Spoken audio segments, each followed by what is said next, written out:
17 বছর পর নির্দলীয় সরকারের অধীনে জাতীয় নির্বাচন। রক্তাক্ত জুলাই আন্দোলনের পর তরুণদের কাছে এই নির্বাচন কেবলই কোনো রাজনৈতিক ইভেন্ট নয়, বরং এটি এখন অধিকার ফিরে পাওয়ার লড়াই। ভোটাধিকার, সুশাসন, জবাবদিহিতা এবং ভবিষ্যৎ বাংলাদেশ নিয়ে তরুণদের মনের কি ভাবনা, সেই জনমতই তুলে ধরেছি আমরা যায় যায় দিনের ক্যামেরায়। এবং আমরা মোটামুটি ভেবে ফেলেছি কোথায় ভোট দিব কি দিব না। আর এই মোমেন্টে এসে আর দেশের যে পরিস্থিতি এখন বিভিন্ন জোট টোট হয়ে গেছে, জোট হওয়ার পরে তারপরে এখন বিভিন্নভাবে কোথায় কোন ক্যান্ডিডেট আসবে এটাও মোটামুটি আমরা শিওর। তো যেহেতু বিভিন্ন দল থেকে ক্যান্ডিডেট আসতেছে এবং সংসদে বিভিন্ন পর্যায়ের লোকজন যাবে, এতে আশা করি যে আগের মতো সেন্ট্রালাইজড একটা যে ক্যান্ডিডেট গোষ্ঠী ছিল, যারা গুলশান কেন্দ্রিক ক্যান্ডিডেট গোষ্ঠী ছিল, ওইখান থেকে আসলে বেরিয়ে আসতে পারবে এবং দেশের উন্নতি কিছুটা হলেও সম্ভব হবে আশা করতেছি।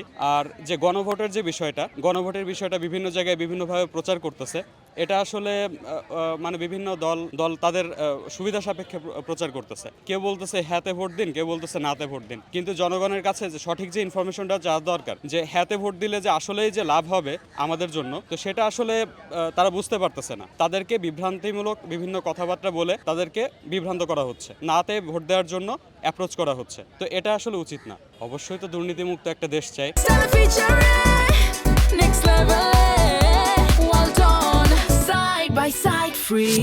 কিন্তু এটা তো কখনোই সম্ভব না, মানে বাংলাদেশের পার্সপেক্টিভে যে একটু সুবিধা পাবে না কেন, পাইলেই তারা হচ্ছে দুর্নীতি করতে এই আছি, মানে একটু ক্ষমতা পাইছি, টাকা পয়সা ইনকাম করে দেশের বাইরে যাবো গা। এই যে কিছুদিন আগে এই যে কালকে একটা বিএনপির বা যে কোনো দলেরই হোক না কেন, একটা প্রার্থীকে তার প্রত্যাহার করতে হলো তার নমিনেশনটা। তার কারণ হচ্ছে তার দ্বৈত একটা আছে, দ্বৈত নাগরিকত্ব। ভানুয়াতুতে নাকি তার নাগরিকত্ব আছে।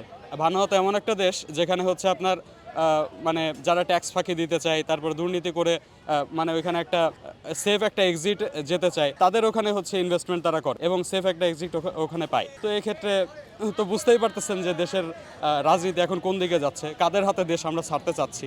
নির্বাচন নিয়ে যেটা কথা, যে নির্বাচন বিগত 17 বছরের পরে একটা নির্বাচন উৎসবমুখর পরিবেশ হওয়ার কথা ছিল। তবে আমরা দেখেছি যে এখন শুধু ফেসবুক বা সোশ্যাল মিডিয়ায় হলো নির্বাচনের আমেজটা বিরাজ করতেছে। তবে এটা লোকাল পর্যায়ে আর কি, যে প্রার্থীদের আনাগোনা আমরা দেখি যে আজকে হয়তো এই আসনের প্রার্থী বলতেছে একটা উত্তপ্ত কথা বলতেছে, ওই আসনে একটা উত্তপ্ত কথা বলছে, দুজনের মধ্যে বাকবিতণ্ডা হচ্ছে বা অনেক স্বতন্ত্র প্রার্থী হচ্ছে, অনেক আসনে বিদ্রোহী প্রার্থী হচ্ছে, এগুলা দেখা যাচ্ছে। কিন্তু যে আমরা যেটা চোখের সামনে বা ফিল্ডে আমরা দেখতে পাচ্ছি না, এটা সোশ্যাল মিডিয়া কেন্দ্রিক হয়ে গেছে এখন। আমি চাই যে এই নির্বাচন একটা উৎসব, নির্বাচনের আমেজটা সারা দেশব্যাপী ছড়িয়ে পড়ুক, এই নির্বাচনের আমেজে দেশব্যাপী মেতে উঠুক। আমি সবসময় চাই, দেখেন আমরা বিগত যত বছরগুলো, যে স্বাধীনতার পরে যে 53-54 বছর দেখেছি, আমাদেরকে গেছে, মানে একজন যাওয়ার পরে আরেকজন আসছে, আমূল কোনো পরিবর্তন কখনোই হয় নাই। আমরা একটা আশা নিয়ে সরাই, আমরা 90-এ কিন্তু স্বৈরাচারের পতন করেছিলাম। তখন কিন্তু দেখেন যে পরাজিত শক্তি আওয়ামী লীগ আর বিএনপি কিন্তু এক হয়ে আন্দোলন করেছিল। পরবর্তীতে কি কোনো মানে তারপরে কি আমরা কোনো সুফল পেয়েছিলাম? সেই স্বৈরাচারী মানে সরানোর আন্দোলনে আমরা কোনো সুফল পাই নাই। সেই হিসাবে এখনের কথা হচ্ছে যে আমাদের দেশবাসী, বিশেষ করে তরুণ প্রজন্মের আশা আকাঙ্ক্ষা থাকবে যে মানে পরবর্তীতে যে ক্ষমতার যে প্রসার বা স্বৈরাচারী হওয়া যেন আটকে যায়, এটাই আমাদের প্রধান চাওয়া থাকবে। যে একটা সরকার যখন তার মানে কাজগুলা করতে থাকবে সঠিকভাবে এবং নিয়মতান্ত্রিক উপায়ে, তখন কিন্তু তার এত ক্ষমতার বিস্তার হবে না। আমরা চাই না, আমরা মূলত চাই যে ক্ষমতার বিস্তারটা যেন না হয় এত এক্সট্রিম লেভেলের, যাতে করে দেশের সাধারণ মানুষ ভুগতে থাকে। বিগত 17 বছর ধরে নির্বাচনের জায়গাটা একটা প্রশ্নবিদ্ধ ছিল। বাংলাদেশের মানুষ 17 বছর ধরে কোনোভাবেই ভোট দিতেই পারেনি। তো আশা করি এই 12 তারিখে একটি সুষ্ঠু নির্বাচন হবে এবং বাংলাদেশের প্রত্যেকটি মানুষ এতে অংশগ্রহণ করবে।